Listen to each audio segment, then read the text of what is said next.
അപ്പം മച്ചാമ്പര നമ്മൾ എത്ര വോയിസിലും കൊടുത്തിട്ട് കാര്യമില്ല, ദീപണ്ണിൻ്റെ ഫോണായതുകൊണ്ട് തീരെ സൗണ്ട് കിട്ടില്ല. അപ്പം നമ്മൾ എടുത്തുള്ളൊരു ബീച്ച് പോവാട്ടോ. അപ്പം മച്ചാമ്പര നമ്മളിതാ കടലിലോട്ട് എത്തിക്കൊണ്ടിരിക്കുകയാണ് കേട്ടോ. നമ്മൾ ചക്കനുണ്ട്, ദീപണ്ണുണ്ട്, രൗദ്രക്കുട്ടി ഉണ്ട്. നമ്മളെ കടൽ ഇതോണ്ട് അവിടെ കാണുന്നു കണ്ടോ. അപ്പം നമ്മളിങ്ങനെ മന്ദം കടലിലോട്ട് നടന്നുകൊണ്ടിരിക്കുകയാണ്. ബാക്കി കാഴ്ചകൾ നമുക്കിനി കടലിൽ എത്തിയിട്ട് കാണാം. അപ്പോൾ നമ്മുടെ ചാനൽ സബ്സ്ക്രൈബ് ചെയ്തിട്ടുണ്ടെങ്കിൽ തീർച്ചയായും നിങ്ങൾ സബ്സ്ക്രൈബ് ചെയ്യുക. പിന്നെ വോയിസിൻ്റെ കാര്യം എന്തെങ്കിലും കുറവുണ്ടെങ്കിൽ, സൗണ്ട് കുറവുണ്ടെങ്കിൽ ഒന്ന് ക്ഷമിക്കാം. നമുക്ക് 2 മാസത്തിനുള്ളിൽ നമുക്കെല്ലാം പരിഹരിക്കാവുന്നതാണ് കേട്ടോ. അപ്പോൾ നിങ്ങൾ അതിനൊക്കെ സപ്പോർട്ട് ചെയ്യാൻ വേണ്ടിയിട്ട് എന്താക്കണം, നമ്മുടെ ചാനൽ സബ്സ്ക്രൈബ് ചെയ്യണം, ലൈക്ക് ചെയ്യണം, ഷെയർ ചെയ്യണം, പിന്നെ അടിച്ച് പൊളിക്കണം. അപ്പോൾ നമ്മൾ എങ്ങനെ സ്ഥലം നമ്മളൊരു വീട് ചെയ്ത് നമ്മളിവിടുത്തെ കടപ്പുറം. അപ്പോൾ നിങ്ങൾക്കിനി കടപ്പുറം നമുക്ക് അവിടെ ചെന്നിട്ട് പിന്നെ ബാക്ക് ക്യാമറ കാണിച്ചു തരാം. കണ്ട കടപ്പുറത്ത് എത്തിയപ്പോൾ ഭയങ്കര വെളിച്ചെത്തിയിട്ടുണ്ട്. ചെറിയ മാമൻ്റെ മോളാട്ടോ അപ്പുറമുള്ള. നമ്മൾ കുന്നംകുളത്ത് പോകുമ്പോൾ നമ്മളെ ചെറിയ കുഞ്ഞുപാപ്പൻ്റെ 2 മക്കളെ കൂടെ ആയിരുന്നു. ഇവിടെ അമ്മേൻ്റെ നാട്ടിലെത്തിയപ്പോൾ അമ്മേൻ്റെ നാട് വള്ളിക്കുന്നാട്ടോ. അപ്പോൾ നമ്മൾ അരിയല്ലൂർ ബീച്ചിലാണുള്ളത്. അപ്പോൾ നമുക്ക് മന്ദം എല്ലാം നടന്നുകൊണ്ട് ഇരിക്കുക കേട്ടോ. നല്ല കാറ്റ്, നല്ല തണുത്ത കാറ്റ്.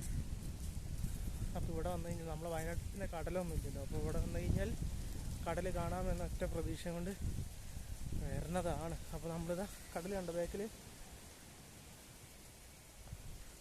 ചക്കരയും ദീപണ്ണും അതാ വന്നുകൊണ്ടിരിക്കണം.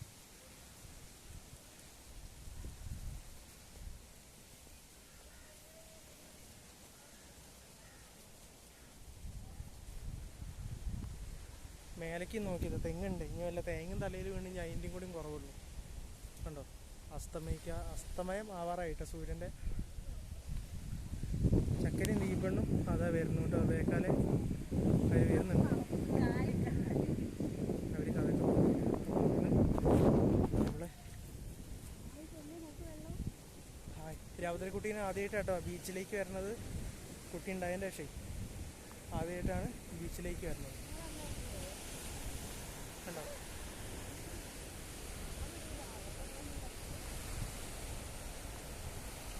നല്ല സെറ്റ് സ്ഥലം.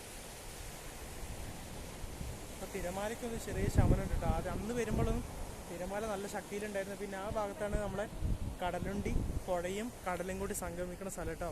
അവിടെയാണ് നമ്മുടെ കടലുണ്ടി ട്രെയിൻ ദുരന്തമുണ്ടായല്ലോ 2001 അത് അവിടെയാണ്. അത് നമുക്ക് അങ്ങോട്ട് ഞാൻ കാണിച്ചു തരാം. അതിൻ്റെ ഒരു ഇതേപോലൊരു സ്ഥലം കാണാം അവിടുന്ന്, ഒരു പാലം പോലെ. നിങ്ങൾക്ക് ഞാൻ കാണിച്ചു തരാം.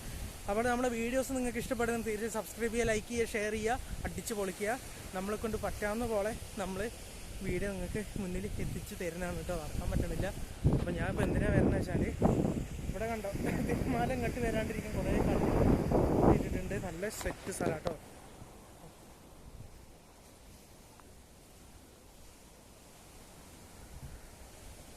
അവിടെ ലൈറ്റായിട്ട് കാണാം, ഒരു ചെറിയൊരു ലൈറ്റ് പോലെ കാണുന്നുണ്ടോയെന്ന് അറിയില്ല ഫോണിൽ. അവിടെ ഇങ്ങനെ ഒരു നീളത്തിലൊരു സംഭവം ഉണ്ടാവും. അവിടെ അതിൻ്റെ ഇത് ഈ സൈഡൊക്കെ കടൽ, അതിൻ്റെ അപ്പുറത്ത് കടലുണ്ടി പുഴ. 2 സൈഡിൽ ട്രെയിനിൽ വരുന്നവർക്ക് കാണാം. നല്ല സെറ്റ് സ്ഥലമല്ലേ. ദീപണ്ണും ചക്കരയും കുട്ടിയത് അവിടെ നിൽക്കണ്. അപ്പോൾ ഞാൻ നിങ്ങൾക്ക് കാണിച്ചു തരാൻ വേണ്ടിയിട്ട് ഇങ്ങോട്ട് വന്നതാണ്. അപ്പോൾ നമ്മൾ വീഡിയോ വൈൻഡപ്പ് ചെയ്യാണ് കേട്ടോ. അപ്പോൾ എല്ലാവരും എന്താക്കുക, സബ്സ്ക്രൈബ് ചെയ്യുക, ലൈക്ക് ചെയ്യുക, ഷെയർ ചെയ്യുക. ഇതാ നമ്മുടെ ചക്കി, ഇത് നമ്മളെ കെട്ടിയോള്, ഇത് നമ്മുടെ കുഞ്ഞിപ്പെണ്ണ്. അപ്പോൾ നമ്മൾ വീഡിയോ വൈൻഡപ്പ് ചെയ്യണം. അപ്പോൾ സബ്സ്ക്രൈബ് ചെയ്യാം കേട്ടോ. Bye bye.